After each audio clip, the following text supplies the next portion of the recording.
e ter, Senhor, a venda dos nossos olhos, Senhor, retirada. Porque nós entendemos e conhecemos a Tua palavra. Sabemos, Senhor, bem o significado da Páscoa.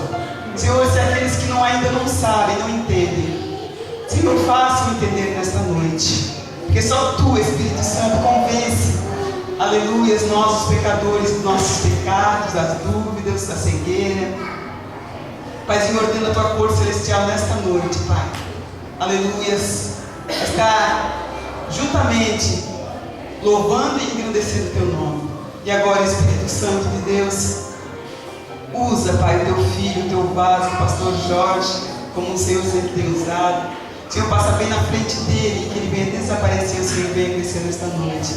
E tudo isso para honrar e glorificar o Teu santo e poderoso nome, em nome de Jesus. Amém. E graças a Deus. Se você crê que o Senhor vai falar com você nesta noite, aplauda bem forte.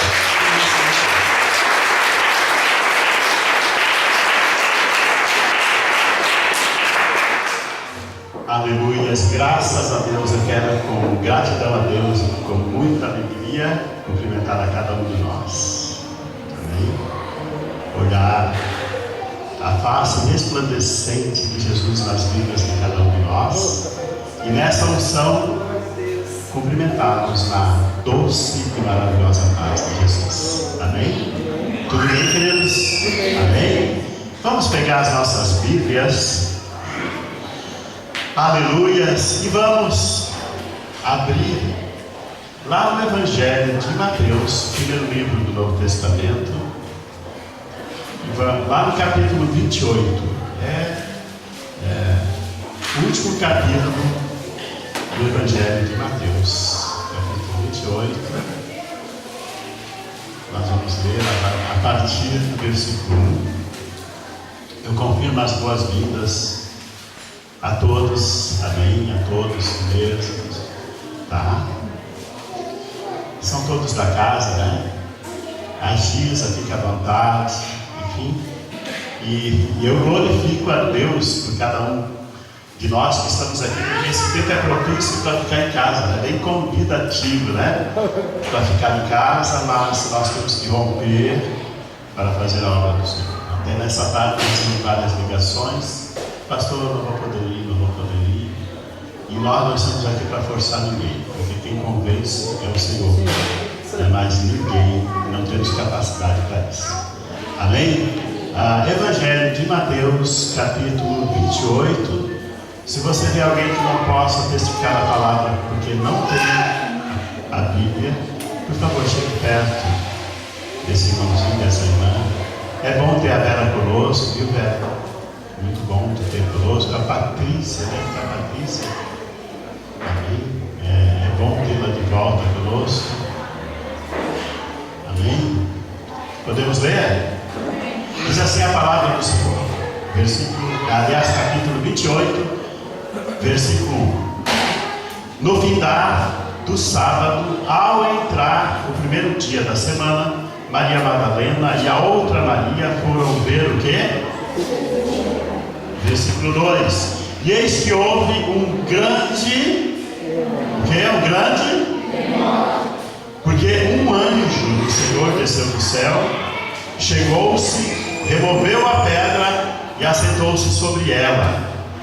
O seu aspecto era como um relâmpago e a sua veste alva como o quê?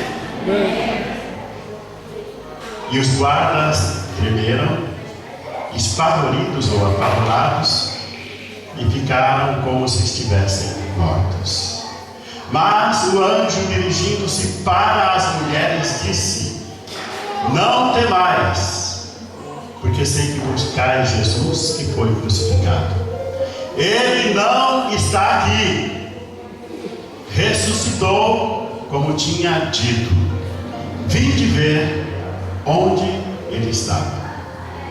E depois, depressa, e dizei aos seus discípulos que ele ressuscitou dos mortos, e vai adiante de vós para a Galileia, ali o vereis. É como vos digo. E retirando-se elas apressadamente do sepulcro, tomadas de medo e grande alegria, correram e anunciar aos discípulos. E eis que Jesus veio ao encontro delas e disse: salve! E elas, aproximando-se, abraçaram-lhe o quê? Os pés e o adoraram. Então Jesus lhes disse: não temais, ide avisar a meus irmãos que se dirijam para a Galileia e lá me verão. Vamos lá para o versículo 18. Diz assim o versículo 18: Jesus, aproximando-se, falou-lhes dizendo: toda a autoridade foi me dada no céu e na terra. Ide, portanto, fazei discípulos de todas as nações, batizando-as em nome do Pai, do Filho e do Espírito Santo, ensinando-os a guardar todas as coisas que vos tenho ordenado, e eis que estou convosco todos os dias até a consumação do século. Amém? Agora pode fechar a tua Bíblia, já senta. Aleluia, você pode te assentar. Levante bem o ombro.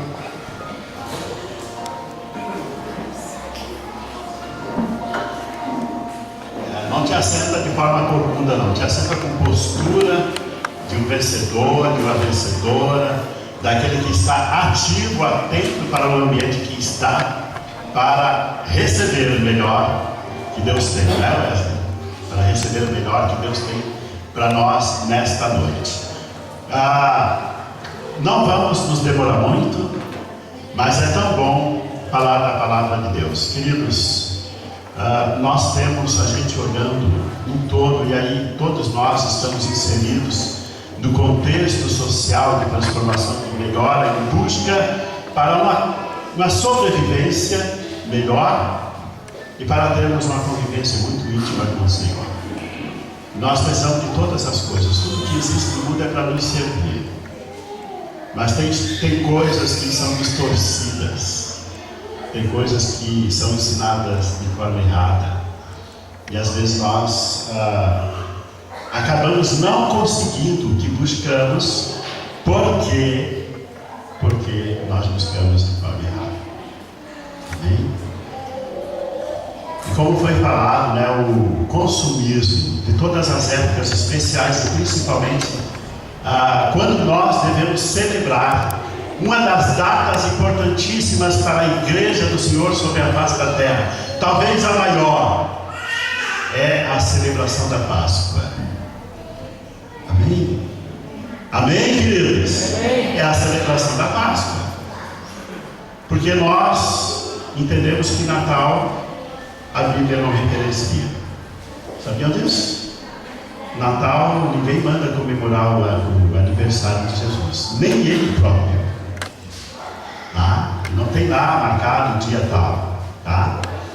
Mas, desde o começo, desde o princípio, visando já o projeto de salvação, o Senhor Jesus, o Senhor Deus já preparou essa data especial para que nós viéssemos entender o contexto verdadeiro da única e verdadeira salvação que nós podemos ter através de Jesus Cristo, nosso Salvador. Eu quero dizer para a igreja do Senhor o que a Bíblia confirma, que desde a criação o propósito do Senhor é realmente salvar a sua criação, que é a obra-prima, a imagem e semelhança do Altíssimo, que sou eu e é você. Nós não lembramos disso sempre? Jeff, tu lembra? Tu és a imagem de Deus sobre a face da terra. Natiele, tu lembra disso? Tu és a imagem do Senhor. Vera, tu lembra? Luizinho, tu lembra? Nós nos lembramos sempre. Paulo, tu lembra? Kelly, lembra? Nós somos a imagem do Senhor.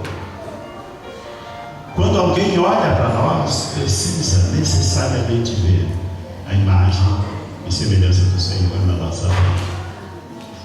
Amém, Mariana? É algo assim, que nos dá uma responsabilidade e desperta em nós o temor.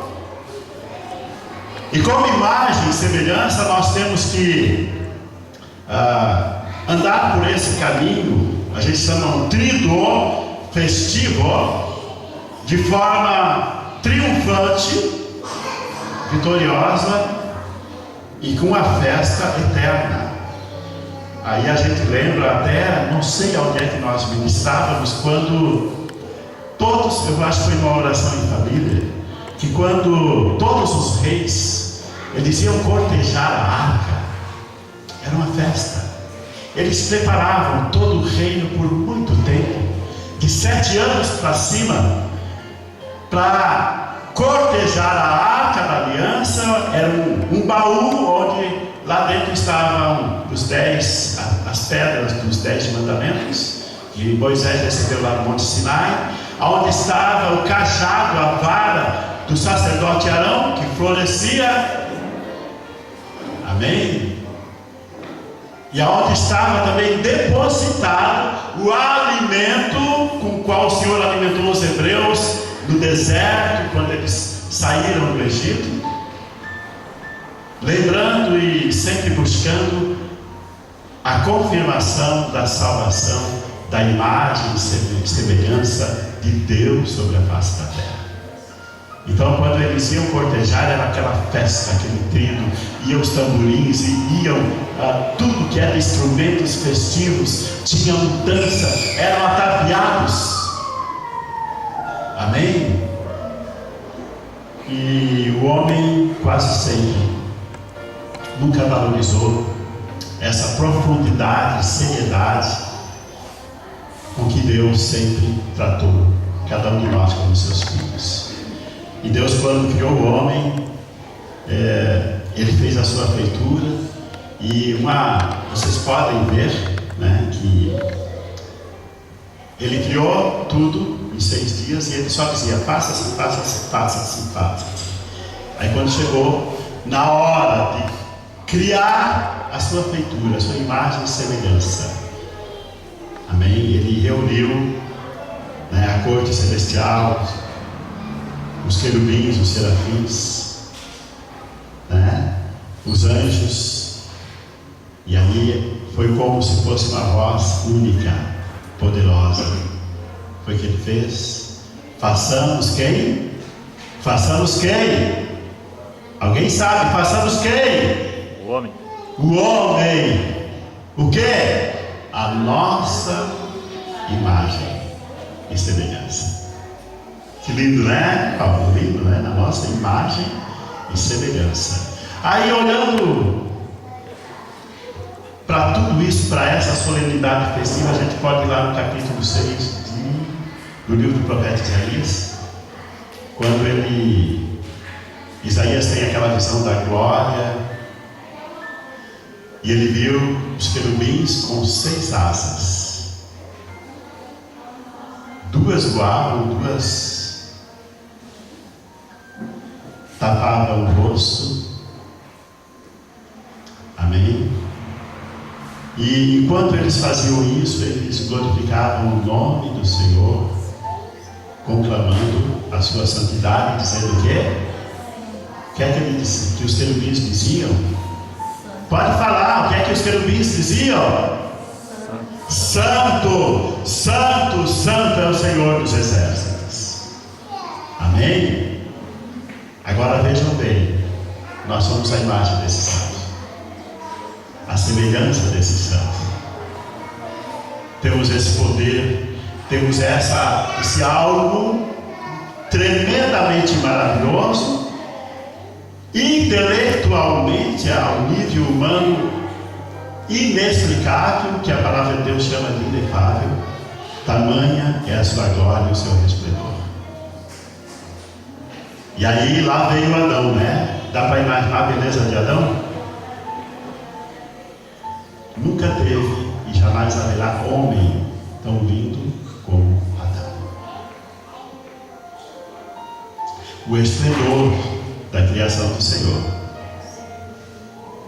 E vejam bem, era tão lindo que de uma costela se criou a formosura sobre a face da terra e que completa o homem, que é a mulher. Amém? Amém. De forma tal que quando Adão olhou para Eva, ele falou aquilo que é lindo: essa sim é osso dos meus ossos e carne da minha carne. E ali Deus realizou o sonho do homem e os enviou para usufruírem de uma eternidade feliz. E aí houve a queda. Amém? Houve a queda, a sedução, a tentação, o pecado. O homem fracassou. E aí Deus retirou isso, tudo isso. Foi? Deus disse: já não é mais animais de semelhança. Foi isso? Deus muda. Deus disse: agora não quero mais nem. Eu vou escolher agora o leão como o rei da selva para ser mais semelhança. Eu vou escolher os tigres, aqueles mais fortes, aqueles que não têm raciocínio para me honrar. Foi isso? Não foi, né, Gé? Não foi mesmo. Não foi. A palavra, a ordem de Deus continuou permanecendo, ainda que o homem tivesse pecado. E eu imagino o coração de Deus como ficou. E eu sempre gosto de lembrar, né? Dá para imaginar a reunião na glória do Senhor? Quando houve aquela rebelião, que 1/3 dos anjos do Senhor, anjos de luz, por isso temos que ter cuidado, como nós estamos sendo ensinados pela palavra, e temos que ter a palavra para testificar, que houve uma rebelião no céu, e 1/3 dos anjos do Senhor foram jogados. São anjos caídos, mas ao cair eles não perderam a luz. O nome do valente de Satanás, do chefe, é o nome de Lúcifer. É aquele que emana a luz. Se você quer saber mais disso, pode ler lá no capítulo 28 de Ezequiel e também no capítulo 14 do profeta Isaías, que fala sobre a queda, sobre o pecado, e ainda como o diabo intenta enganar como falso anjo de luz, seduzindo, inclusive, até, se possível, os escolhidos. É o que Jesus fala. E nessa reunião, lá na glória, o Senhor chamou o filho e disse: filho, agora vai. Escolhe alguém que se esforça para ser santo, uma mulher. E Jesus foi concebido pelo Espírito Santo de Deus no ventre de Maria. E é impressionante que, olhando a palavra, a única coisa que fala antes dos 33 anos, aliás, dos 30 anos de Jesus, 30 anos e 6 meses, quando Jesus começou o ministério, uma única coisa que a Bíblia se refere é que quando ele estava com 12 anos, e ele gostava de conviver com os doutores da lei, os entendidos da palavra, os escribas. E até houve aquele passeio, aquela excursão, que eles foram e ele se envolveu tanto com esses mestres, e daqui a pouco sentir a falta. E quando Maria voltou com toda aquela emoção, e disse: filho, nós ficamos preocupados, não te achamos ainda assim. Foi que ele respondeu: alguém lembra? Tu sabes que eu devo me ocupar com as coisas do meu Pai. Do meu Pai. E que tal você, mãe? Que tal a Jennifer aí? Que tal a Daviane, que estão agora com as mulheres bem novinhas? Que tal, né? Uma resposta tão aparentemente dura, aparentemente compreensível. Tu sabe que eu devo me ocupar com as coisas do meu Pai. E qual seria a ocupação dele e a preocupação? Qual foi o propósito da vida de Jesus? Foi para dizer que Ele é Deus? Parece que às vezes nós o tratamos assim. Jesus diz: olha, eu sou Deus e eu tenho que ser aclamado. Queridos, o maior investimento da glória, do Deus eterno para a nossa vida foi através de Jesus para a salvação. E nós ministramos aqui sobre Melquisedeque, o rei eterno, sobre a verdadeira origem desse sacerdote, que não teve uma genealogia, uma árvore genealógica, ninguém sabe a origem, e foi o próprio Deus que enviou. E Jesus veio, e a partir do momento que ele realmente se formou um homem, inserido na sociedade, entendendo de quase de todas as coisas que o homem necessita, aliás, de quase todas, não, de todas, aí ele começou a exercitar o ministério. Aleluia, e na frente dele ia João Batista. Primeiro sinal, o reino de Deus já está presente. Quem quiser fazer parte desse reino de Deus, é necessário que se batize, porque a paz já está